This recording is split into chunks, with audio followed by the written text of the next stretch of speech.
அனைவருக்கும் வணக்கம். சக்தியும் நானும்.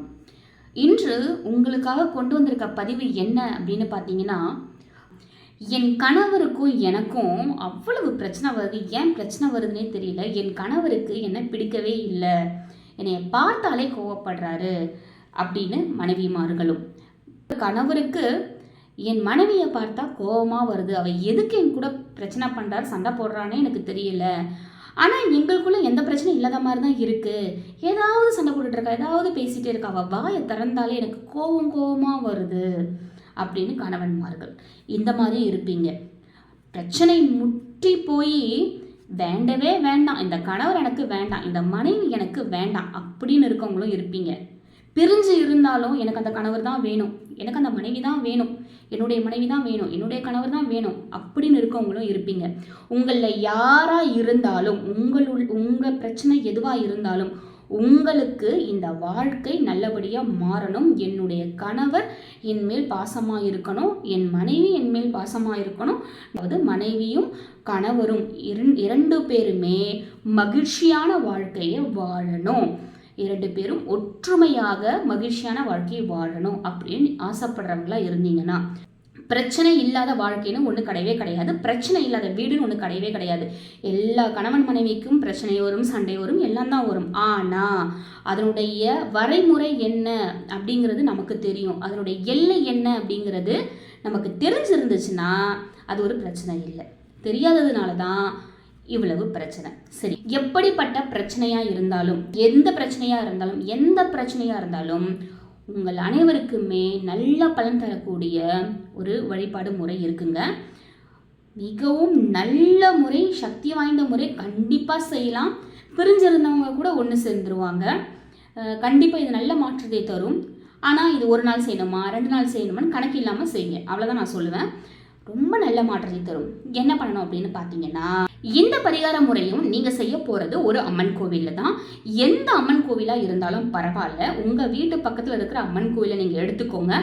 சக்தி வாய்ந்த அம்மனாக பார்த்து எடுத்துக்கோங்க. அது என்ன சக்தி வாய்ந்த அம்மன் அப்படின்னு கேட்டிங்கன்னா, எல்லா அம்மனும் சக்தி வாய்ந்த அம்மன் தானே அப்படின்னு கேட்டிங்கன்னா, சில பேருக்கு நம்பிக்கை இருக்கும்.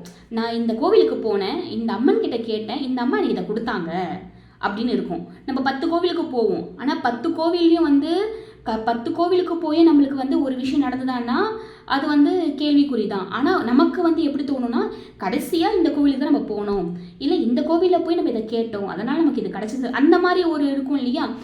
உங்களுக்கு மிகவும் பிடித்த, நீங்கள் ரொம்ப பாசிட்டிவாக திங்க் பண்ணுற ஒரு அம்மன் கோயிலை எடுத்துக்கோங்க. எந்த அம்மனாக வேணால் இருக்கலாம். முத்துமாரியம்மன், மாரியம்மன், நாகாத்தம்மன், கருமாரியம்மன், அங்காளம்மன், யார் வேணால் இருக்கலாம். காளி கோவிலாக கூட இருக்கலாங்க, யார் வேணால் இருக்கலாம், எந்த அம்மனாக வேணால் இருக்கலாம். உங்கள் வீட்டு பக்கத்தில் இருக்கிற மாதிரி பார்த்துக்கோங்க. காலையில் போய் செய்ய போகிறீங்க, அதனால் அதற்கு ஏற்ற மாதிரி இடத்தை பார்த்துக்கோங்க. உங்களுடைய சேஃப்டி ரொம்ப முக்கியம், அதையும் நீங்கள் பார்த்துக்கோங்க. சரிங்களா? கோவிலில் தண்ணி எடுத்து உங்களால் தலையில் ஊற்ற முடிகிற அளவுக்கு இருக்குது, ஃபெசிலிட்டிஸ் இருக்குன்னா ஓகே. அதாவது குழாய் இருக்குங்க, தண்ணி எடுத்து நான் அங்கே தலையில் ஊற்ற முடியும் அப்படின்னா பிரச்சனை இல்லை. போயிட்டு தலையில் தண்ணி ஊற்றிட்டு இந்த வேலையை செய்யலாம்.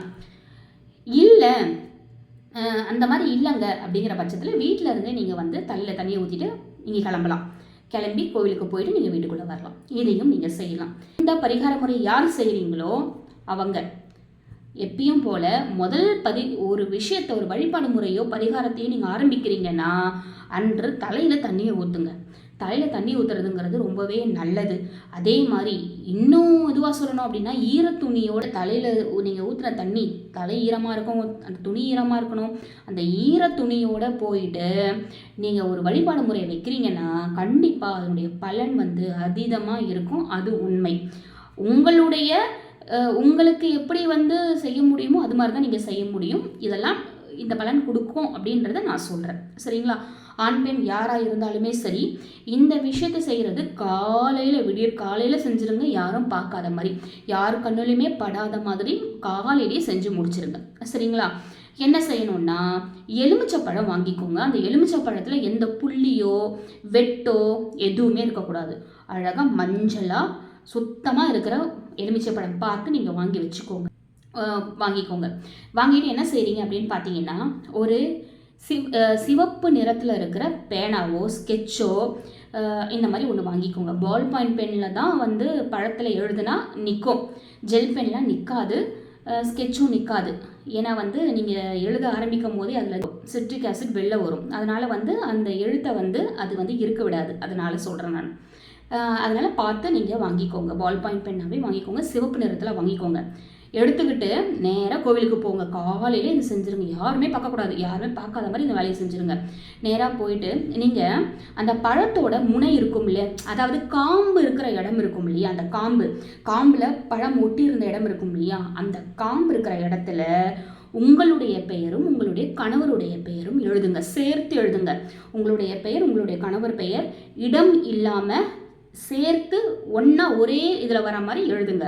இந்த பரிகார முறையை செய்ய போகிறது கணவராக இருந்தீங்கன்னா உங்களுடைய பெயரை முதல்ல எழுதிட்டு உங்களுடைய மனைவியோட பெயரை உங்களுக்கு பெயரோடுக்கு பின்னாடி ஒட்டி எழுதுங்க. இந்த வேலையை செய்ய போகிறது மனைவியாக இருந்தீங்கன்னா முதல்ல உங்கள் பேரை எழுதிட்டு அதன் பின்னாடி உங்களுடைய கணவருடைய பேரை சேர்த்து எழுதுங்க. அதாவது உங்கள் இருவரின் பேருமே ஒரே வரியில் இருக்கிற மாதிரி இடம் இல்லாமல், எந்த இடமும் இல்லாமல் சேர்த்து எழுதுங்க. கிட்ட கிட்ட கிட்ட கிட்ட சேர்த்து எழுதுங்க. ஒரே வரியில் எழுதுங்க. உங்கள் 2 பேரையும் எழுதிட்டு அம்மன் கிட்ட வேண்டிக்கோங்க. உங்களை யாராலுமே பிரிக்க முடியக்கூடாது, யாருமே வந்து எந்த விதமான சக்தியும் உங்களை பிரிக்கக்கூடாதுன்னு வேண்டிக்கோங்க. மனம் முருக வேண்டிக்கோங்க. உங்களுக்கு இந்த வாழ்க்கையை தான் வேணும் அப்படிங்கிற பட்சத்தில், அவர் தான் வேணும், அவங்க தான் வேணும் அப்படிங்கிற பட்சத்தில் மனமுருக கண்டிப்பாக நீங்கள் கேட்கலாம். கண்டிப்பாக கேட்கலாம். அந்த தாய் உங்களுக்கு கண்டிப்பாக ஒரு பதில் சொல்லுவாங்க, சொல்லாமல் இருக்க மாட்டாங்க. மனமுருக வேண்டிட்டு நீங்கள் எழுதின அந்த காம்பு இருந்த இடம் இருக்கு இல்லையா, அந்த இடத்த சூளத்தில் குத்துங்க. குத்தும் பொழுது கண்டிப்பாக அந்த சாறு எப்படி வந்து வழியுதோ அதே மாதிரி தாயுடைய கருணையானது வழிந்தோடும். அதனால் கண்டிப்பாக உங்களுக்கு நல்ல ஒரு பதில் கிடைக்கும். உங்கள் வாழ்க்கை நல்லபடியாக மாறும். கண்டிப்பாக இதை நான் நிறைய பேருக்கு சொல்லியிருக்கேன். நிறைய பேர் வந்து எனக்கு பாசிட்டிவான வந்து பதிலை தான் சொல்லியிருக்காங்க. மாற்றம் இருக்கும். ஒரு சில பேருக்கெலாம் வந்து உடனே மாற்றம் தெரியும். ஒரு சில பேருக்கெலாம் வந்து கொஞ்ச நாள் எடுக்கும். கண்டிப்பாக கொஞ்சம் பிரிஞ்சிடலான்னு போனவங்க கூட ஒன்று சேர்ந்துருவாங்க. இந்த பரிகார முறையை செய்யும் பொழுது எக்கச்சக்க பிரச்சனைங்க. இனிமேல் அவங்க கூட வாழவே முடியாது, பிரிஞ்சிடலான்னுட்டு ஒரு முடிவு எடுத்திருப்பாங்க பாருங்கள், அவங்க கூட திரும்பி ஒன்றா சேர்ந்துருவாங்க. அந்த அளவுக்கு மாற்றத்தை தரக்கூடியது இந்த பரிகார முறை. அந்த மாதிரி கனியை வந்து நீங்கள் சூளத்தில் வந்து ஏற்றினதுக்கு அப்புறமா ஒரு கட்டி கற்பூரத்தை வாங்கி சூளத்துக்கு முன்னாடி ஏற்றிட்டு அம்மாவை 9 சுற்று சுற்றிட்டு வீட்டுக்கு போயிடுங்க. சரிங்களா?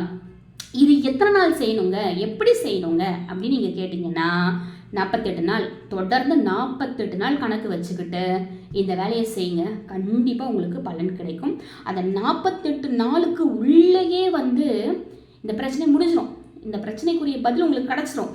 48 நாள் முடிஞ்ச பின்னாடி போயிட்டீங்கன்னா அதனுடைய மாற்றத்தை எப்படி தேவை உங்களுக்கு அப்படிங்கிறத அம்மன் வந்து அமைச்சு கொடுத்துருவாங்க. உண்மை கண்கூடாக பார்க்க முடிந்த ஒரு உண்மை. நீங்களும் பார்ப்பீங்க. உங்களுக்கு இந்த பிரச்சனை இருக்குன்னா, உங்களுக்கு அந்த பிரச்சனை இல்லை, உங்களுக்கு அது தேவை இல்லைங்கிற பட்சத்தில் உங்களுக்கு தெரியும் இதை யாருக்கு கொடுக்கணும்னு சொல்லிட்டு அவங்களுக்கு இந்த பதிவை ஷேர் பண்ணி விடுங்க. அதன் மூலயமா கண்டிப்பாக அவங்க பலன் பெறட்டும். நம்மால் ஒரு 10 பேருக்கு நல்ல பலன் கிடைத்தாலும் அது நமக்கு கோடி புண்ணியம் வரும் உண்மையாகவே. அதனால் நீங்கள் ஷேர் பண்ணும் பொழுது என்னதான் நான் சொல்லியிருந்தாலும் இந்த பதிவு உங்கள் மூலியமாக தான் போகும். இந்த பதிவை பார்க்குறவங்க ஃப்யூச்சரில் இவங்க எனக்கு அனுப்புனாங்க, இவங்க அனுப்புனதுனால தான் நான் வந்து இந்த விஷயத்த செஞ்சேன், எனக்கு இந்த மாதிரி ஒரு நன்மை கிடச்சிதுன்னு சொல்லுவாங்க. கண்டிப்பாக என்ன சொல்ல மாட்டாங்க. இவங்க சொன்னாங்க சக்கியம் நான் சேனலில் இந்த சிஸ்டர் சொன்னாங்க நான் அப்படி தான் செஞ்சேன் அப்படி சொல்ல மாட்டாங்க. என் ஃப்ரெண்டு இதை எனக்கு அனுப்புனாங்க, அவங்க சொல்லலைன்னா நான் வந்து செஞ்சுருக்க மாட்டேன்னு உங்களை சொல்லுவாங்க. அதனால் யாருக்கு தேவை நீங்கள் நினைக்கிறீங்களோ அவங்களுக்கு இந்த பதிவை ஷேர் பண்ணுங்கள், லைக் பண்ணுங்கள். லைக் பண்ணுறது மூலயமா கண்டிப்பாக இந்த பதிவு நிறைய பேருக்கு போய் சேரும். நிறைய பேருக்கு போய் சேரும்பொழுது அதனுடைய பலனும் நிறைய பேர் அடைவாங்க இல்லைங்களா? நம்மளால் முடிஞ்சது அதையாவது செய்யுங்க. கண்டிப்பாக இந்த பதிவை முழுசாக பார்த்து உங்கள் அனைவருக்குமே நன்றி. நம்ம சேனலை சப்ஸ்கிரைப் பண்ணாதவங்க சப்ஸ்கிரைப் பண்ணிக்கோங்க. கண்டிப்பாக நல்ல நல்ல பதிவுகள் நம்ம சேனலில் என் மூலயமா உங்களை தேடி வரும். நன்றி. ஓம் முருகா. சச்சிதானம்.